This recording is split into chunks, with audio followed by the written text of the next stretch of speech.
O pomenu in vlogi čitalnic je na slovesnosti govoril direktor Črnomaljske knjižnice Andrej Črnič, ki je ob tem poudaril, da je šlo za čas, ko se je med Slovenci čedalje bolj prebujala narodna zavest in Belokranjci pri tem niso zaostajali. Ne, zagotovo ne. Če ugotovimo, da je bila prva čitalnica ustanovljena 1861, potem pa v Metliki 1865 in 68 v Črnomlju, lahko ugotovimo, da Bela krajina je sledila temu toku razvoja.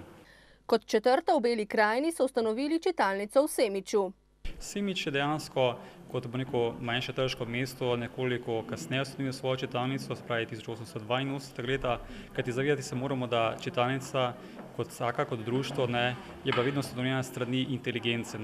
Da te tudi danes ne manjka v Semiču, sta nazorno pokazali nekdanji sošolki Rosa Mohar in Milka Rauh, ki sta na slovesnosti predstavili svoji novi knjigi.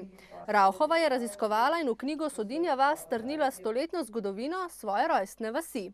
Je pa zajeto tudi gospodarstvo, kar se mi zdi zelo pomembno, ker Sodinja vas je nekoč bila vas, danes je pa sestavni del Semiča, to se pravi, da je ulica Semiča. Ime je bilo včasih Sodinja vas, sedaj je pa Sadinja vas. Kdaj se je točno spremenilo in s katerim odlokom, nisem uspela izvedeti.